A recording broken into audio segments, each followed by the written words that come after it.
Bismillahirrahmanirrahim. Assalamualaikum warahmatullahi wabarakatuh. Welcome back to my YouTube channel. Nama saya Adisti, Prodi Pendidikan Agama Islam kelas 2A. Nah, di sini saya akan menjelaskan materi-materi mengenai ulum Al-Qur'an untuk memenuhi tugas mata kuliah Pendidik Ahmadiyah. Nah, sebelum kita ke materi-materi intinya, di sini saya akan menjelaskan sedikit tentang ulum Al-Qur'an. Nah, ulum Al-Qur'an itu terdiri dari dua kata. Yang pertama yaitu ulum yang artinya ilmu, dan Al-Quran yang artinya kalam Allah. Jadi ulum Al-Quran adalah ilmu yang mencakup pembahasan-pembahasan Al-Quran, termasuk dari sisi turunnya, urutan penulisannya, kodifikasi, cara membaca, kemukjizatan, nasih, mansuh, dan banyak lainnya. Tetapi di sini saya akan menjelaskan tiga saja mengenai ulum Al-Quran. Yang pertama yaitu Fawatih As-Suwar, yang kedua yaitu Munasabah, dan yang ketiga yaitu Asbab An-Nuzul. Oke, kita ke materi selanjutnya atau materi pertama. Let's go. Oke, materi yang pertama yaitu Fawatih As-Suwar. Nah, Fawatih As-Suwar adalah istilah yang merujuk pada ayat-ayat pembuka dari surat dalam Al-Quran. Nah, di sini pun ada macam-macam Fawatih As-Suwar. Ada 10 macam Fawatih As-Suwar. Yang pertama yaitu huruf muqatta'ah. Huruf muqatta'ah adalah huruf-huruf terputus yang ada di awal surat dalam Al-Quran. Contohnya yaitu alif, lam, mim, atau contoh lainnya yaitu kaf, ha, ya, ain, shad. Nah, huruf-huruf ini tidak memiliki terjemahan secara langsung dan hanya diketahui oleh Allah saja. Nah, huruf-huruf muqatta'ah ini ada di 29 ayat di awal surat dalam Al-Quran. Yang kedua yaitu ada pujian kepada Allah. Contohnya yaitu Alhamdulillah, yang artinya segala puji bagi Allah, yang ada pada surat Al-Fatihah dan Al-Kahfi. Dan yang ketiga yaitu berisi sumpah. Beberapa ayat dari Al-Quran yaitu ada yang berisi sumpah yang diambil dari Allah. Contohnya yaitu wal asr, yang artinya demi masa. Yang keempat yaitu berisi seruan kepada nabi ataupun umat. Contohnya ya ayyuhan nabi, yang artinya wahai nabi.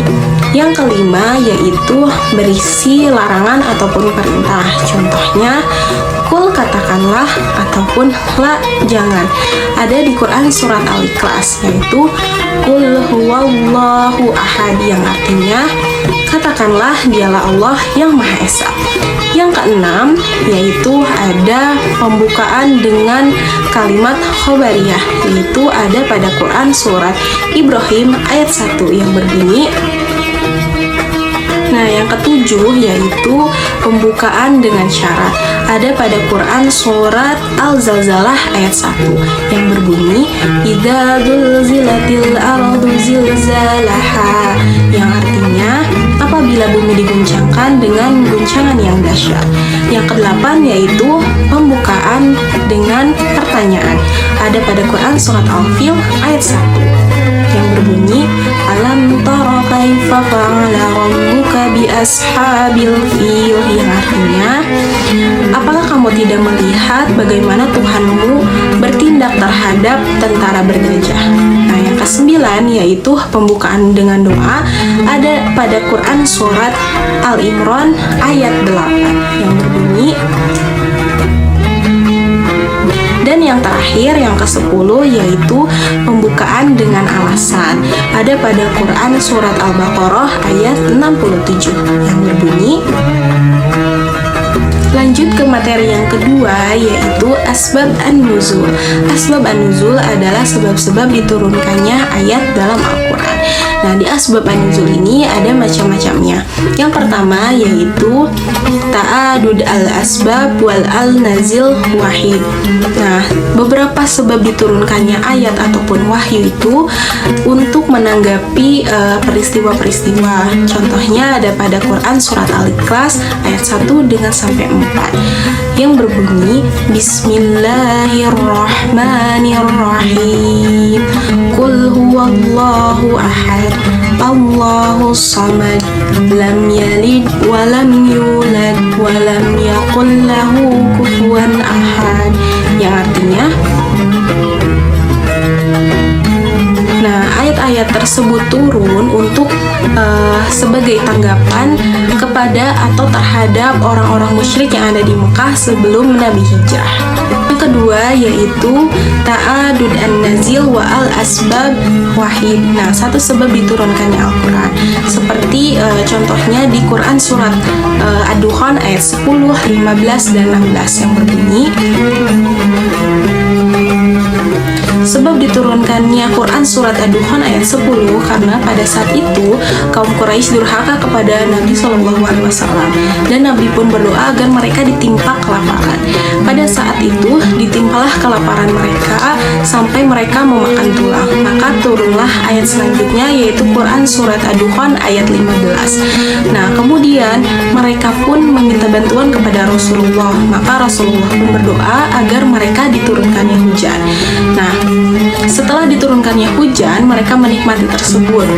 Tetapi setelah mereka menikmati kenikmatan tersebut, mereka malah kembali ke kesesatan. Nah, turunlah ayat selanjutnya yaitu Quran surat Ad-Dukhan ayat 16. Nah, maka riwayatnya menyebutkan bahwa siksaan itu akan turun pada saat perang Badar. Nah, materi yang ketiga adalah materi yang terakhir yaitu munasabah. Apa itu munasabah? Munasabah secara etimologis yaitu musyakalah yang artinya keserupaan dan muqarabah yang artinya kedekatan. Jadi dapat disimpulkan munasabah adalah suatu bidang ilmu dalam ulumul Quran yang membahas mengenai isi kandungan dan makna-makna ayat Al-Quran dengan mencari kedekatan, keserupaan antara hubungan antar ayat dari ayat sebelumnya, sesudahnya, ataupun ayat pembuka dan penutup. Nah, adapun cara mengetahui munasabah. Nah, cara mengetahui munasabah itu ada 4. Yang pertama yaitu harus diperhatikan tujuan pembahasan surat. Yang kedua yaitu memerhatikan uraian ayat-ayat sesuai dengan tujuan pembahasan surat. Yang ketiga yaitu menentukan tingkatan uraian ayat apakah ada hubungannya ataupun tidak. Nah, yang terakhir yaitu yang keempat, disimpulkan apakah bahasanya itu benar dan tidak berlebihan. Oke, segitu aja materi dari saya, kurang lebihnya mohon dimaafkan. Don't forget to like, comment, and subscribe. See you in next video. Wassalamualaikum warahmatullahi wabarakatuh.